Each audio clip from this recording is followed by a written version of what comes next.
Welcome to TFE Talks, Navigating Wealth, Business, and Legacy, the podcast from Thomas Fisher and Edwards. Each episode, our attorneys bring you expert insight on estate planning, business strategy, and legacy building, breaking down complex topics into clear, actionable advice. Whether you're solidifying a strategy we've discussed or preparing for what's next, this podcast is your resource for thoughtful, practical planning. You ready? Let's dive in. Hello and welcome to another edition of TFE Talks. I'm your host, Jordan Goewey, joined today by Matt Edwards, who's a shareholder here at Thomas Fisher and Edwards. Matt, thanks for taking the time to come on the podcast today to talk about a very timely subject with the One Big Beautiful Bill Act. It's great to be back. It's great to talk about this very, very large bill. A lot of changes to talk about. Yeah, so I see you've got your red and white, and I'm wearing a lot of blue, so we're all geared up to talk about a new act that passed on July 4th of this year, which is the One Big Beautiful Bill Act. I'm sure that many of our listeners have heard about this in the news. It's obviously been a very popular topic. We're not going to focus on any of the politics or anything like that around it. We're just going to focus on the provisions of the bill that affect our clients, which are individuals and business owners in South Carolina and beyond. And so when it comes to the One Big Beautiful Bill Act, what exactly is it and why is it a significant development for our clients? The One Big Beautiful Bill Act, or One Big Beautiful Bill, or whatever it's going to be called with a shorter name in the future, it's really a tax bill.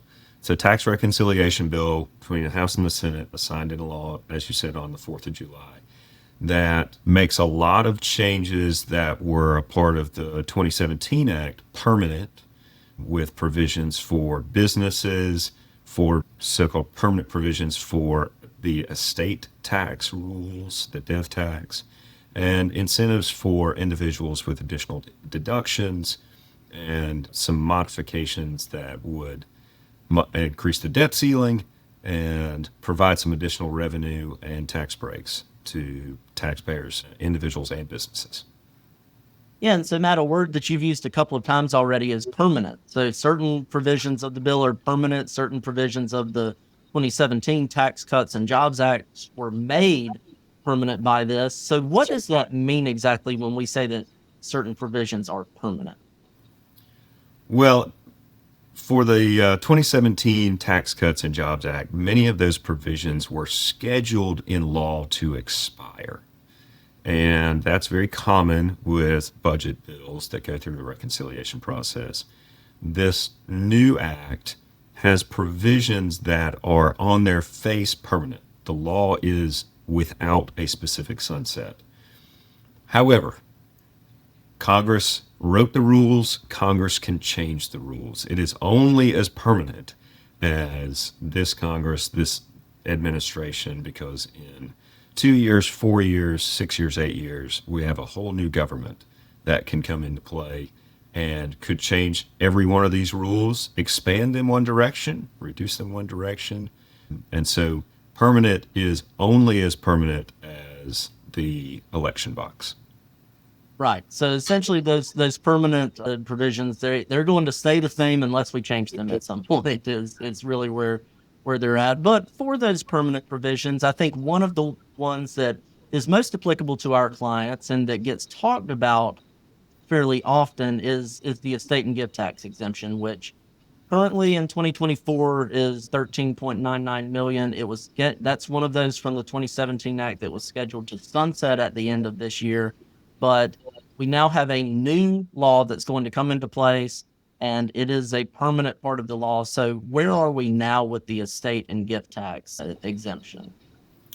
Right. So right now, as you said, 13.99 per person is exempt from the federal estate tax, the death tax, as some people may refer to it. That was scheduled to go down to about 7.2 or 7.3 January 1 of 2026. The exemption amount this year remains the same at $13.99 million and increases by a little over $1 million to $15 million per person. So an individual can have $15 million of assets for this purpose and not have to pay a federal estate tax. Married couple could have $30 million and not have to pay the estate tax. That also applies for lifetime gifting of up to $15 million accumulated during life. And the $15 million amount is adjusted by inflation each year after 2026. So there'll be an inflation adjustment after 2026 going forward. Yeah, and Matt, I'm very much looking forward to being able to sit down with clients next year and just use a flat number of $15 million after years of saying, well, it's 13.99 million or 13.61 million.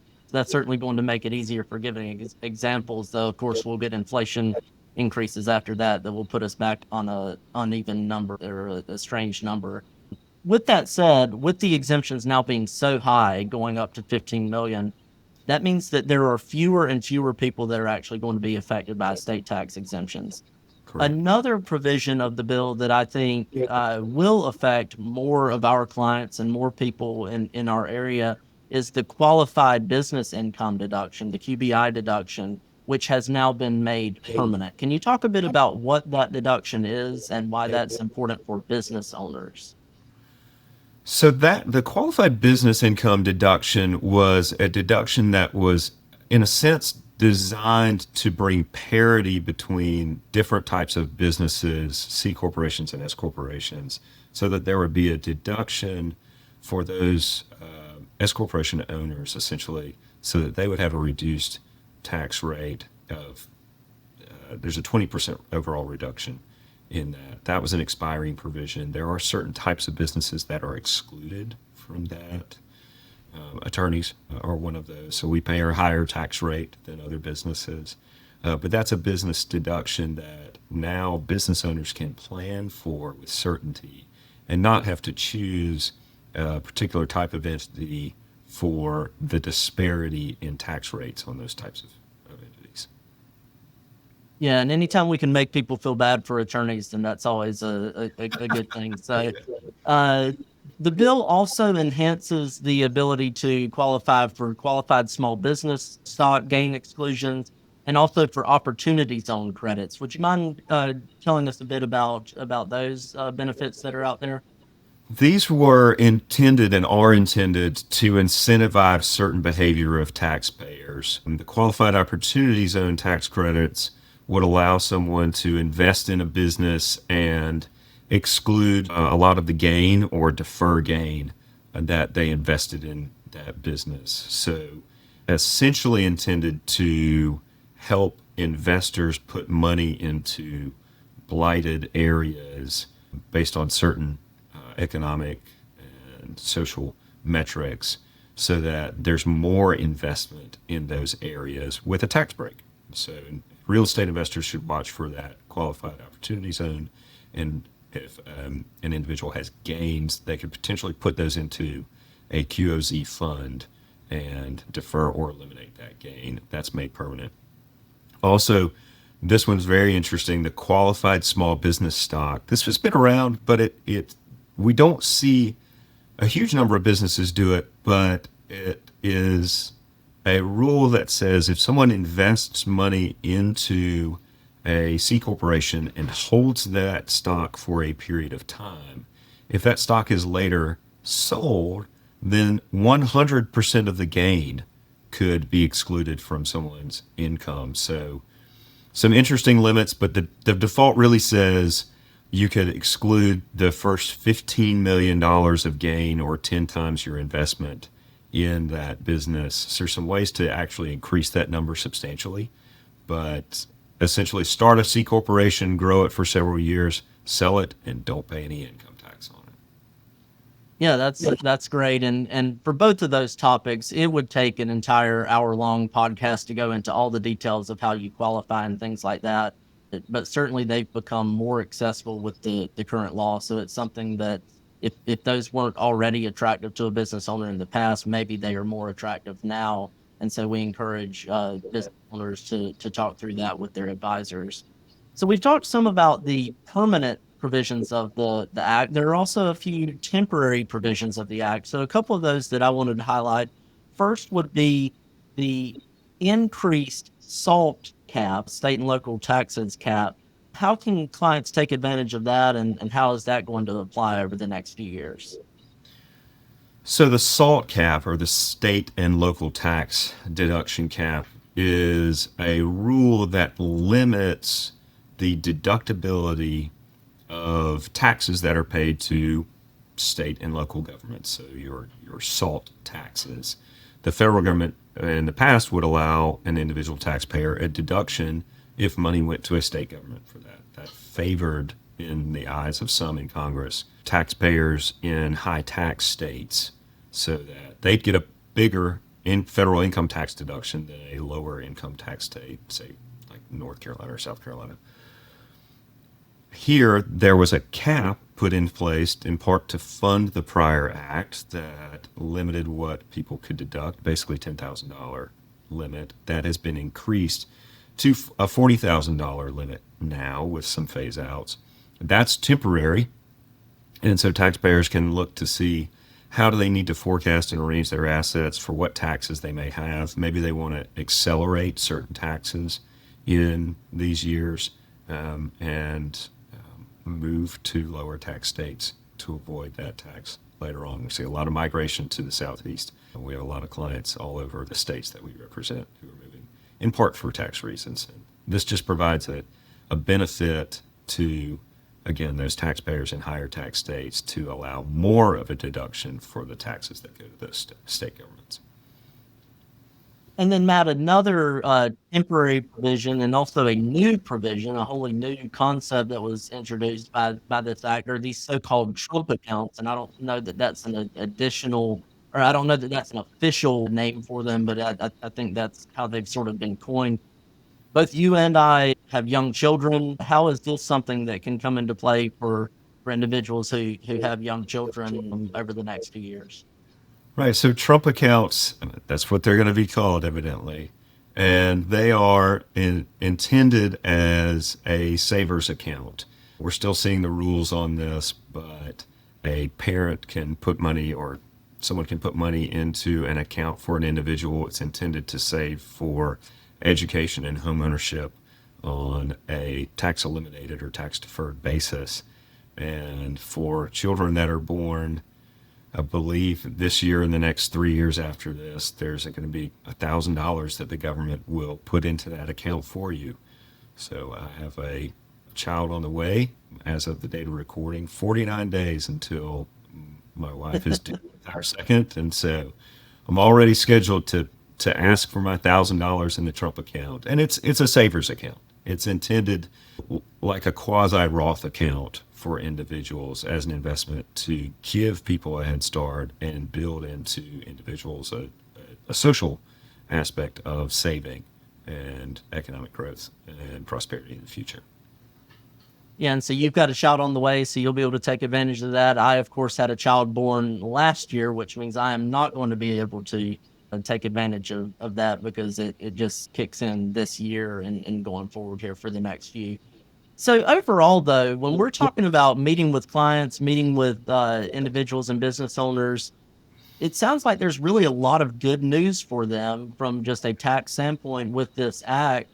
And so the one place where I've seen where there may be some downside is on the charitable side with respect to charitable deductions. Can you talk about some of the limits that are being put into place on those and how it's maybe one of the few downsides of this bill from a taxpayer standpoint? There's a few, I would say, limits, not any drastic changes that I would see on the charitable side. High income taxpayers do not get a full deduction for charitable contributions. There's a new addition for a small above the line deduction for charitable contributions for non-itemizers. Businesses have a floor of how much they would have to contribute to be able to use their deduction. My recollection is that it's 1% of income, but the average business contribution is 0.92% of income. And so that's intended to not have these small deduction amounts that don't really move the needle from a social policy standpoint. And so some limits that we would see that would make charitable contributions less valuable to high earners and an exclusion for some of the smaller amounts that would come for businesses and individuals. So charitable contributions are still great. They're just not quite as valuable to an individual taxpayer on a monetary basis as before. Yeah, and so Matt, that's a really good summary, I think, of a few of the select provisions of this act. We, of course, haven't touched on everything, but with this coming into play, with it being passed here midway through the year, as we look to the second half of this 2025 year, what conversations should individuals and business owners be having with their attorneys, accountants, and other advisors now that this act has passed as we move into the second half of the year? I think I'd look at it from two main perspectives. For that business owner or investor, that is, look at with your accountant, financial advisor, or attorney, what are the opportunities available for these new laws, the QSBS stock, the QOZ funds, making sure that we take advantage of the SALT deduction with our particular form of business. Have those conversations from a planning perspective and really get all of the advisors in one room together to discuss that. And don't have piecemeal conversations with all of your advisors, because each advisor knows some things. It's good to have them all know all things, because one good piece of advice from an advisor can pay for all of those meetings and really propel your business forward. On the individual side, it still is a discussion about updating estate planning documents for very high net worth individuals or mid-high net worth individuals. The increased estate tax exemptions allow us a lot more flexibility to make big gifts, to move business ownership down to the next generation, to move growth to the next generation. And so we can avoid taxes in the future, but we can also plan to minimize taxes now on a transfer tax, estate and gift tax basis, and move ownership of particular assets within our family or otherwise. Yeah, that's a great point, Matt. And it actually brings to mind, you and I recently did a podcast on basis as well. And I actually made a note on a LinkedIn post related to that podcast that with the exemptions being so much higher now on the estate tax side, it actually allows for some kind of complex basis planning that you can do. And really, basis planning should be a key part of an estate plan at this point for all individuals, whether or not they are potentially estate taxable. And that's something that we can talk about in more detail on a future podcast potentially, but it is something that has kind of come to my mind with those estate tax exemptions being higher now. But overall, I mean, I think your whole idea of having these meetings with all of your advisors is something that applies every year in my mind for clients that have any sort of complexity to their situation, so that we can think through ideas. But it's especially important in a year like this when there's a new law, because you make a good point that we focused on certain provisions of the law. Your financial advisor is maybe focused on other provisions. Your accountant is concerned with other provisions. You get everyone in the same room and you're more likely to have a full understanding of all the ways in which this new law can impact you. But thanks for coming on today and discussing a few of those ways with us. And hopefully this is helpful for our listeners as they continue to adapt to this new law that affects so many. Thanks, Jordan. Thanks for listening to TFE Talks. For more information, please visit our website at www.tfelawfirm.com. You can also follow us on LinkedIn, Facebook, and Instagram by clicking the links below in the show notes. If you have any questions about topics discussed in the episode, or you have recommendations for future topics, please email us at info@tfelawfirm.com. See you next time.